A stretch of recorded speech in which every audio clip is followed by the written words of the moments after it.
లేకపోతే లూటీ అని వాళ్ళ భాషలు చెప్పుకుంటున్నారు. యూటీ అంటే యూనియన్ టెరిటరీ.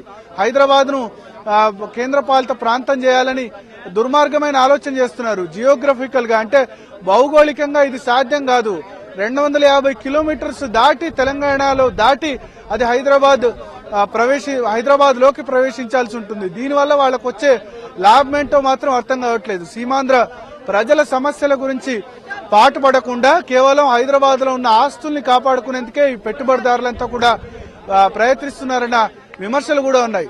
సో బీజేపీ కూడా యూటీని సపోర్ట్ చేయట్లేదు. ఎట్ ది సేమ్ టైం రాజధానిని వెంటనే ప్రకటించాలని కూడా బీజేపీ చెప్తున్న పరిస్థితి. 2వ సవరణ సీమాంధ్ర కేంద్ర మంత్రులు ప్రతిపాదిస్తోంది. ఆర్టీ అంటే రాయల తెలంగాణ.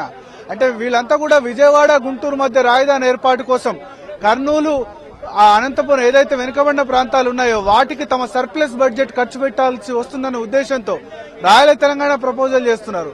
రాజధానికి సంబంధించి వాళ్ళ ఎటువంటి పంచాయతీ కర్నూలుతో ఉండకూడదని కోరుకుంటూ రాయల తెలంగాణ అనే అన్యాయమైన ప్రతిపాదన, రాయలసీమను విడగొట్టే ప్రతిపాదన సీమాంధ్ర కొంతమంతులు చేస్తున్నారు. మూడోది బీటీగా తెలంగాణ వాదులు చెప్తున్నారు. అంటే భద్రాచలంను పూర్తిగా తెలంగాణ నుంచి వేరు చేయడం. భద్రాచలం తెలంగాణలో ఇంటిగ్రల్ పార్టీగా ఉంది. పోలవరం ముంపు గ్రామాలు ఇచ్చారు. అయినా సరే ఇంకా భద్రాచలం డివిజన్ మొత్తం కలపాలని కోరుతున్నారు. అదేవిధంగా హైదరాబాద్ చుట్టుపక్కల ఉన్న భూముల విషయంలో కూడా ఈ ల్యాండ్ సంబంధించిన అధికారాలు కూడా ఎట్టి పరిస్థితుల్లో తెలంగాణ ప్రభుత్వానికి ఉండకూడదని వీళ్ళంతా కూడా సవరణలు కోరుతున్న పరిస్థితి. సో మొత్తానికి సీమాంధ్ర ప్రాంత కేంద్ర మంత్రుల సవరణల విషయంలో రాహుల్ గాంధీ కూడా నిన్న స్పష్టం చేశారు. ప్రభుత్వం కూడా ఏమందంటే జమ్మూ కాశ్మీర్, ఈశాన్య రాష్ట్రాలు, హిమాచల్ ప్రదేశ్, ఉత్తరాఖండ్ ఇటువంటి రాష్ట్రాలు ఏవైతే ఉన్నాయో ఇటువంటి రాష్ట్రాలకు ఏ విధంగా అయితే ట్యాక్స్ హాలిడే ఇచ్చారో ఆ విధంగానే 10 సంవత్సరాల పాటు సీమాంధ్రకు ట్యాక్స్ హాలిడే ఇస్తామన్నారంటే అక్కడ పెట్టుకున్న ఇండస్ట్రీస్ నుంచి సర్వీస్ ట్యాక్స్ గానీ, ఎక్సైజ్ ట్యాక్స్ గానీ ఇవన్నీ కలెక్ట్ చేయరు. నిజానికి ఇది చాలా పెద్ద ప్రతిపాదన. రాష్ట్ర ఆర్థిక శాఖ గణాంకాల ప్రకారం సైతం సీమాంధ్ర బడ్జెట్, ముఖ్యంగా ఆంధ్ర ప్రాంతానికి సంబంధించిన బడ్జెట్ సర్ప్లస్ లో ఉంది. ఆంధ్ర ప్రాంతం నుంచి ఆదాయం కూడా విపరీతంగా ఉంది. ఇప్పుడు హైదరాబాద్ ఆదాయం కూడా తగ్గిపోయే అవకాశం ఉంది. ఎందుకంటే హైదరాబాద్ ను ఇప్పుడు కామన్ క్యాపిటల్ గా చేసిన తర్వాత ఆ తర్వాత ఇప్పుడు ప్రత్యేక రాష్ట్రం సీమాంధ్ర రాష్ట్రం ఏర్పాటైన తర్వాత హైదరాబాద్ లో ఉన్న ఆయిల్ కంపెనీస్ గానీ లేక బివరేజెస్ కంపెనీస్ గానీ ఇవన్నీ కూడా తిరిగి సీమాంధ్ర రాష్ట్రానికి తరలిపోతాయి. హైదరాబాద్ హెడ్ క్వార్టర్ గా ఇంతకాలం హైదరాబాద్ లోనే వాళ్ళు పన్ను చెల్లిస్తూ వచ్చారు. తర్వాత వాళ్ళు సీమాంధ్ర రాజధానిలో వాళ్ళు ఖచ్చితంగా అక్కడే ట్యాక్స్ చెల్లించే అవకాశం ఉంది. సో హైదరాబాద్ రెవెన్యూ ఆటోమేటిక్ గా తగ్గిపోయే అవకాశం ఉంది.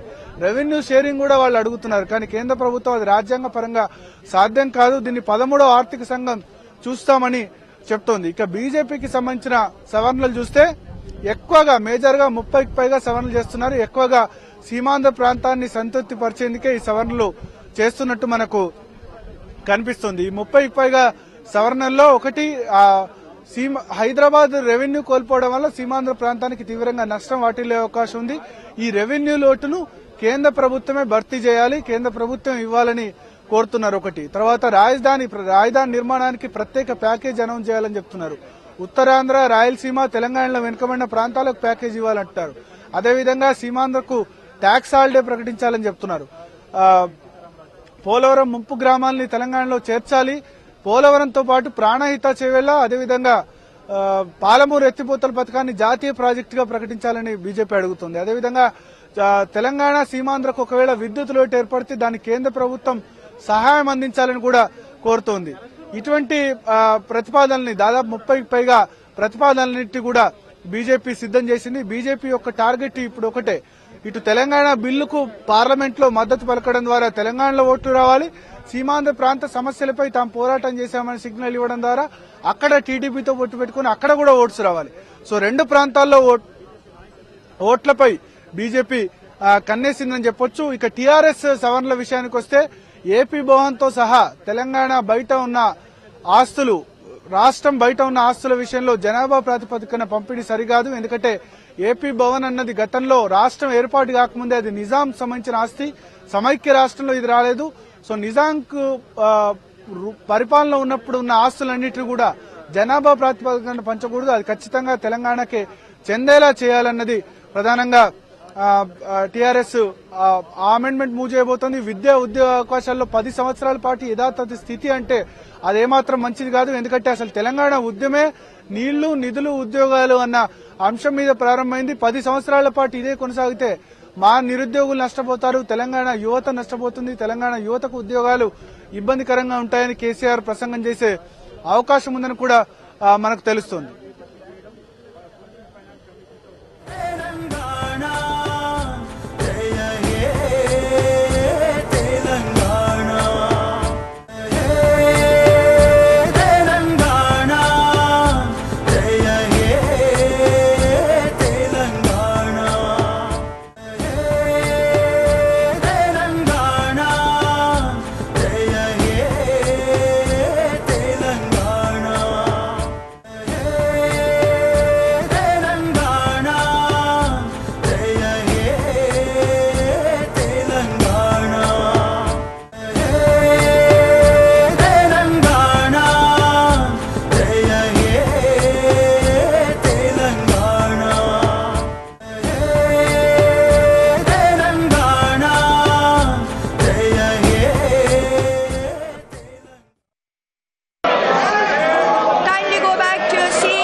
To be taken into consideration and passing in this August House.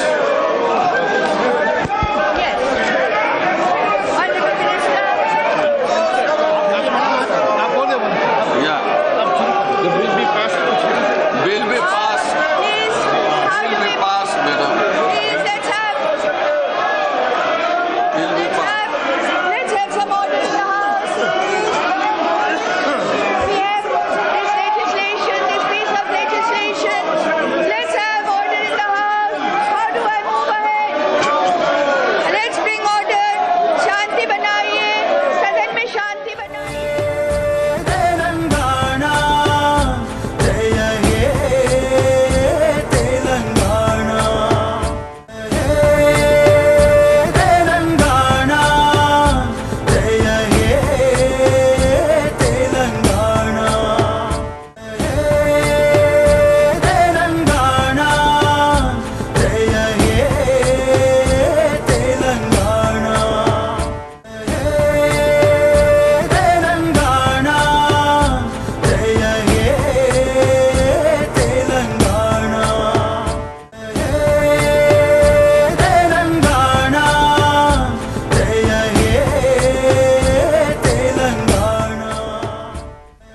మనం చూసాం 12 గంటలకు సభ ప్రారంభం కాగానే లోక్సభ, రాజ్యసభలో అదే సీన్. సభ ప్రారంభమైన వెంటనే సీమాంధ్ర ప్రాంత ఎంపీలు పోడియం దగ్గర నినాదాలు చేస్తూ గందరగోళం సృష్టించారు. గందరగోళం మధ్యే వివిధ బిల్స్ ని ప్రవేశపెట్టారు స్పీకర్. అలాగే హర్ష కుమార్ ఇచ్చిన అవిశ్వాస తీర్మానాన్ని కూడా ప్రవేశపెట్టే దానికి ప్రయత్నించినా కూడా సభ ఆర్డర్లో లేకపోవడంతో అలాగే సభ్యులందరూ నిల్చొని ఖచ్చితంగా 50 మందికి పైగా నిల్చొని అవిశ్వాసానికి మద్దతు తెలిపినట్టుగా ప్రకటించాలి. అదంతా ఏమీ జరిగే పరిస్థితి లేకపోవడంతో స్పీకర్ నెక్స్ట్ తెలంగాణ బిల్ని ప్రవేశపెట్టాల్సిందిగా షిండేని కోరడంతో షిండే ఆల్రెడీ నేను తెలంగాణ బిల్ని ఆల్రెడీ మొన్ననే ప్రవేశపెట్టాం, దానిపై చర్చను ప్రారంభిస్తున్నానని చెప్పి చర్చను ప్రారంభించే లోపలే సభ ఆర్డర్లో లేకపోవడంతో స్పీకర్ సభని అరగంట పాటు వాయిదా వేశారు. అంటే 12:15 సభ వాయిదా పడింది. ఇప్పుడైతే 12:35 అంటే 10 నిమిషాల్లో మళ్ళీ సభ ప్రారంభం కాబోతోంది. ఆ తర్వాత టీ బిల్లుపై చర్చ ప్రారంభించే ఛాన్సెస్ కనిపిస్తున్నాయి. Telangana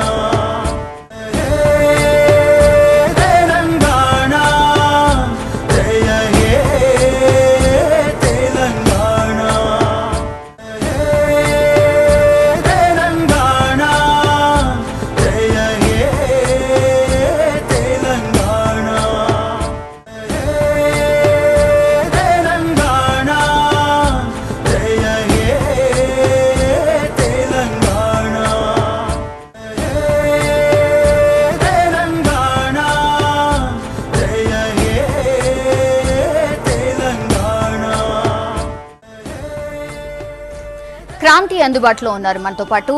క్రాంతి, 2 సార్లు సభ వాయిదా పడినటువంటి పరిస్థితి, ఆల్రెడీ చర్చను ప్రారంభించారు షిండే కూడా. ఇప్పుడు నెక్స్ట్ సభలో ఏం జరగబోతోంది?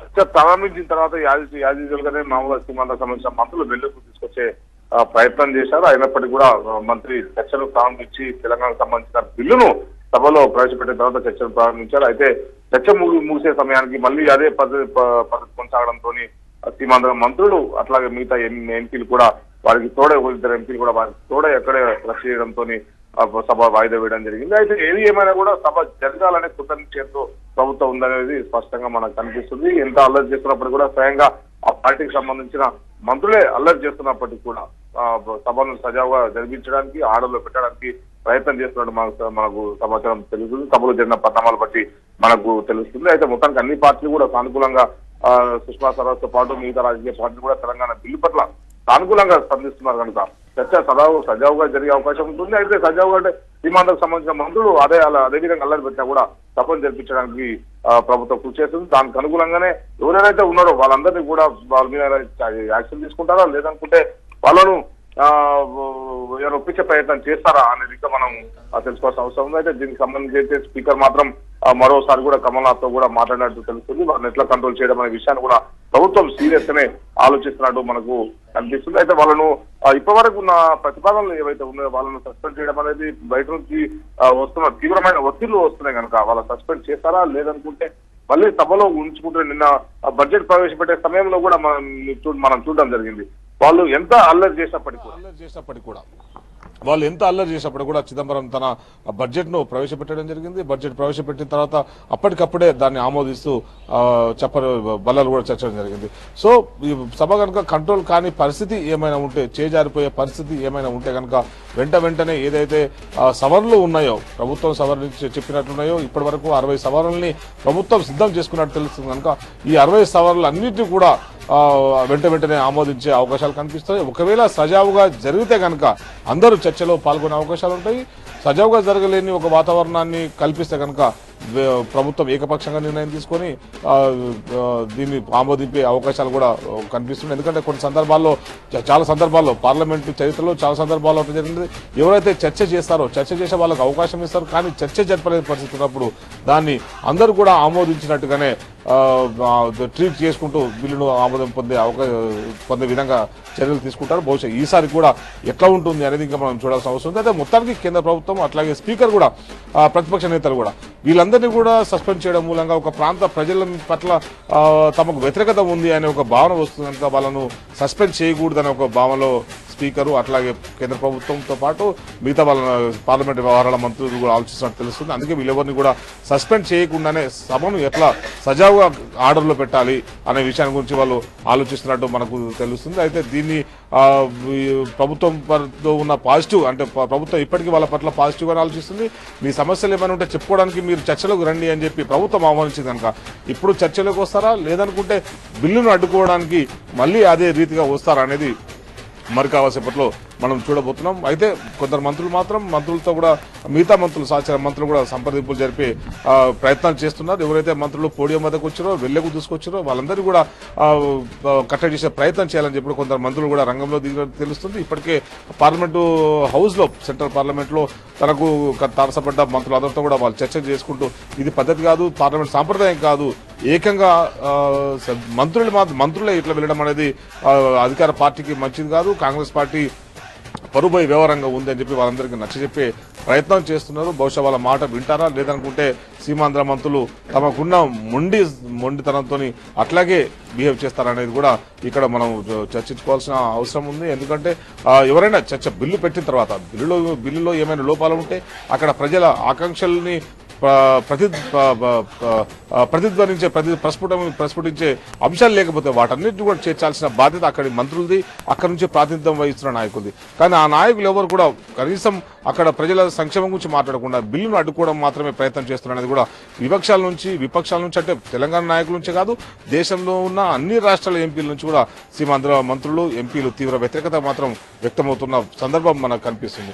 మొన్న లగడపాటి రాజగోపాల్ తను స్ప్రే చల్లిన తర్వాతనే అందరూ కూడా ప్రాంతాలకు అతీతంగా దాన్ని స్పందించడం జరిగింది. రాజ్బాబు లాంటి ఎంపీలు కూడా ఒక సందర్భంలో తను ఆ కళ్ళమన్న తట్టుకోలేక లగడబోటు రాజగోపాల్పై చేయి తెలుసుకోవాల్సిన పరిస్థితి మొన్న వచ్చింది కనుక ఇప్పుడు కూడా అదే అల్లరి చేస్తే కనుక ఇంకా ఆబాస్ పాలే సీమాంధ్ర మంత్రులు ఎంపీలు ఇంకా ఆబాస్ పాలయ్యే అవకాశాలు కనిపిస్తున్నాయి. సో వాళ్ళు ఇంకా దాన్ని అయిపోయిన తర్వాత కూడా ఏం చేయలేని పరిస్థితిలో ఉంటారు కనుక ఇప్పటికైనా బార్గెన్ కెపాసిటీని వాళ్ళు కోల్పోయారని చెప్పొచ్చు. ఎందుకంటే వాళ్ళు సభలో ఉండి అందరిలో మంచిగా అనుకుంటూ నిజంగా తెలంగాణ విభజన మూలంగా సీమాంధ్రకు అన్యాయం జరుగుతుంది అనే విషయాన్ని సభ్యులందరికీ దేశంలో ఉన్న అన్ని ప్రధానమైన పార్టీలకు కనుక వాళ్ళు అండర్స్టాండింగ్ చేసే పరిస్థితి ఉంటే వాళ్ళకు అందరూ సపోర్ట్ చేసేవారు. కానీ అట్లా చేయకుండా అరాచక శక్తులుగా పార్లమెంట్లోనే బిహేవ్ చేస్తున్న పరిస్థితిని వాళ్ళ దేశంలో అందరు పార్లమెంట్ సభ్యులు గ్రహిస్తున్నారు కనుక అందరు ప్రత్యక్షంగా చూస్తున్నారు కనుక వాళ్ళ బిహేవియర్ను ఎవరు కూడా వాళ్ళ వద్దకు వచ్చి వాళ్ళను సపోర్ట్ చేసే పరిస్థితి మాత్రం మనకు కనిపిస్తలేదు. అయితే మరి కాసేపట్లో సభ ప్రారంభం కాబోతుంది. ప్రారంభం అయిన తర్వాత ఇప్పటి వరకు